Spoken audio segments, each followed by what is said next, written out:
Talk to you about the next skill in a very creative way. So please, ladies and few gentlemen, welcome to the stage Miss Kierston Kirschbaum and Susan Sly.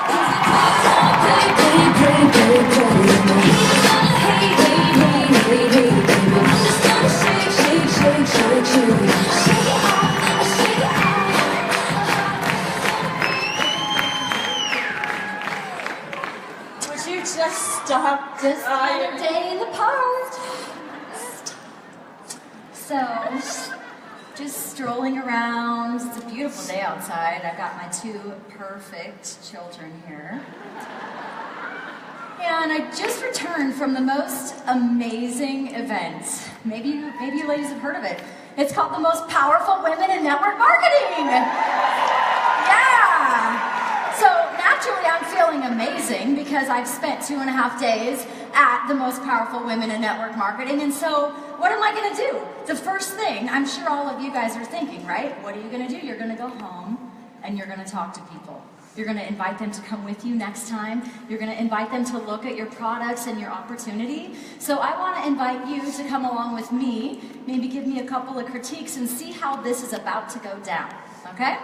Ready? Just stop crying, you're Susan! Hi! How are you? So good, hi, good to see you. See you too. Oh my gosh, how are your babies? They're great. Are they really? Oh, they're fantastic. Okay, so I gotta tell you, like, I've just come home from this event and it was so amazing. Like, I'm so on fire right now. How do you even have time to go to an event? Like, my husband would freaking kill me, like, if I left for, like, 2 minutes.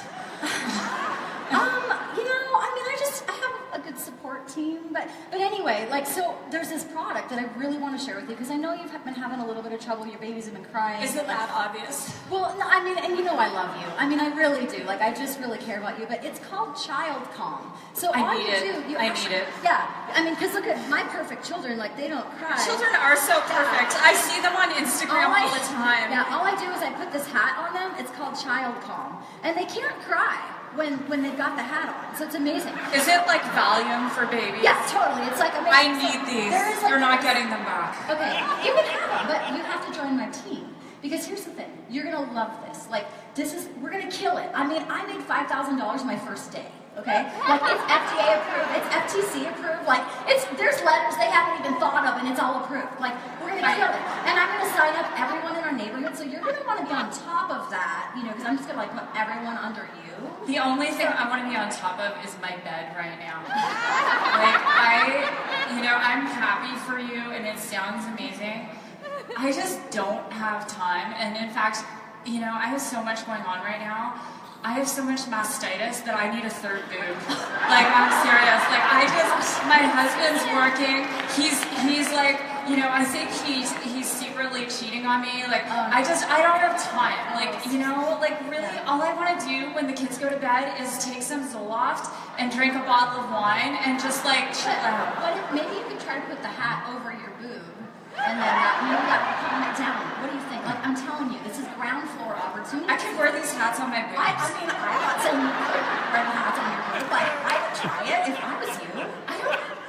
Seriously, I'm actually worried about you. Like, if I can just be honest, like, you're involved in a pyramid, and the girls are starting to talk, and and it's great your kids are calm, but they're calling you, like, PK, Pyramid Kirsten. Like, and at church the other day, we were supposed to be talking about the 10 Commandments, and we just did a prayer intervention for you because we're worried. Like, we think it's Satan, you know, honestly.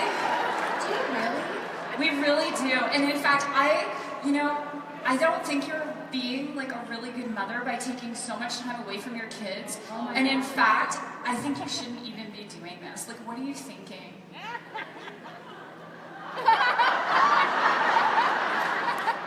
I don't know what I'm thinking.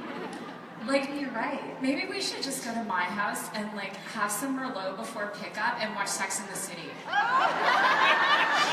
Can we watch Netflix? Yeah, we can pray after just so it's all good. But yeah, why don't we? Like, seriously, Okay. I know. You're such a good friend. I know. Well, I love you. I know. Yeah. Okay. All right. Let's go. Ladies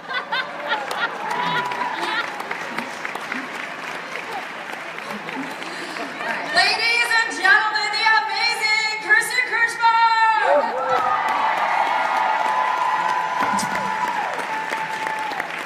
That was painful. Oh my gosh. So, I just have a question for you. Has this ever happened to you? Yeah, you're like, maybe you've been to your company convention or a leadership event, or maybe you've been to the most powerful women in network marketing event before, and you go home and you're on fire, right?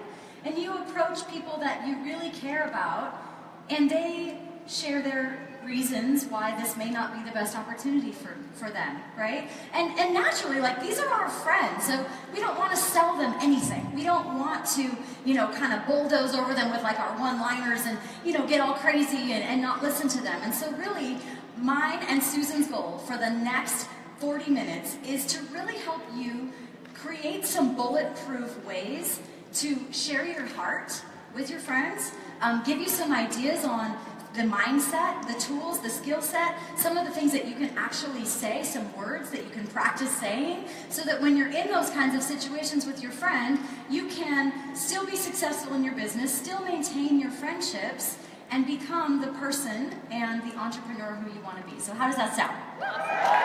Good. Okay. So what should I do? Here's the question. What should I do next? So imagine that this scenario happened, right? So Susan and I go off to her house. We're going to do a Netflix and chill session, right? And then the next day, I remember how excited I was about this event. So I don't really want to quit. I want to figure out a way to connect with her. And so someone just tell me real quickly, what should I do? It's a skill.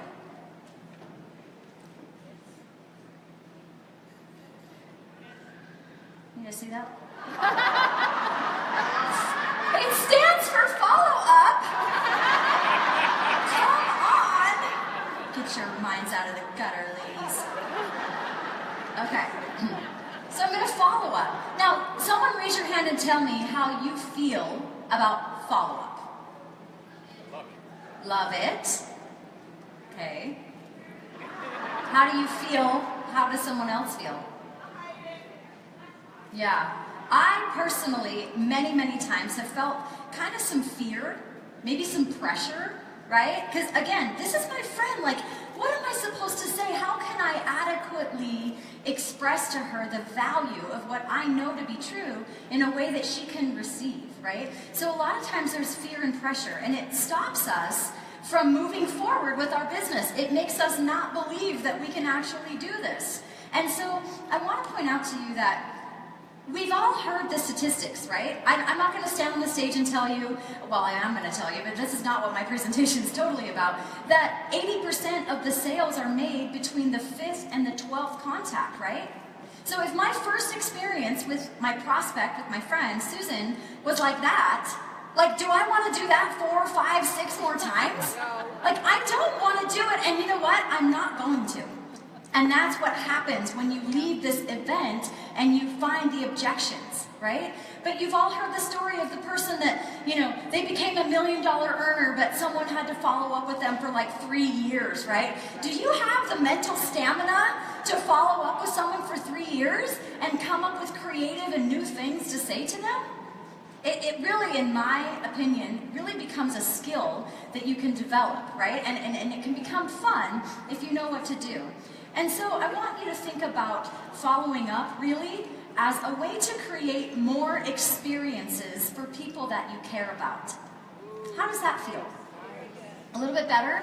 So instead of following up, or FU as I wrote on the paper, let's talk about serving instead of selling. Because when I met Susan in the park, did I want to sell her anything? I kind of did, right? I didn't want to hear what she had to say. I'm like, yeah, just put a hat on it. It's fine. We're going to kill it, right? That's not really what my heart feels, though. I was just blinded by the opportunity of this amazing business opportunity, right? But what I really want to do is I want to serve her. And so who would like to hear more about the different ways that I could create experiences to love on Susan more? Yeah. Okay, great. So I want to share with you, I have a couple, I'm so like old school, I didn't create slides, I just printed out a couple of things that were really close to my heart. And so this first one, is that the right way? Yeah, okay, cool. So this actually comes from my mother-in-law, who is the most amazing follow-upper ever. Her name is Kierston Kirschbaum. And she says, follow-up is about creating a habit of loving people more. So understand that I really can't have a timeline. I can't be pushing my agenda on Susan with her mastitis and her kids and her husband and all the drama, right? The opportunity here is to love on her more and to find ways to create space for her to be able to make a decision to join me, right? So when I'm looking at creating experiences for Susan, I want to share with you a few things. So my presentation is going to be about two things. Number one, the first to 4 times that you follow up with someone, meaning you create those experiences, and then beyond that, if someone isn't ready to start with you yet, I'm going to talk about what do you do from the 5th to the 12th time where you feel comfortable, you don't kind of feel like an idiot that's pushing this on someone, right? The other thing is I'm going to talk about 2 of the main objections, which you will face if you have not already. Those are, I don't have the money, and is this an MLM? Has anyone ever experienced those objections before? Would you like to kind of have some things to say that might make you feel a little bit more comfortable when you encounter those objections? Great. So my system for creating more experiences for people goes like this. The first experience, and you'll learn this as you've read in Eric's book, right, is really about setting up your follow-up. I call it set up to follow-up, right? So when I meet someone and I'm sampling my product to them or I'm talking about the service that I offer, I'm going to set up an opportunity to connect with them the very next time. This sounds something like this. I hope that you enjoy the samples that I left for you, and would it be okay if I followed up with you on Tuesday? If I left these with you, would you have an opportunity to use them? Or if it's a video or some sort of company material that you're sharing with them, if I left the materials with you, would you have an opportunity to view them? Okay, because I want them to tell me that they're actually going to experience what I'm trying to give to them, right? And then this gives me an opportunity to set an appointment to follow up with them. This is number 1, you guys.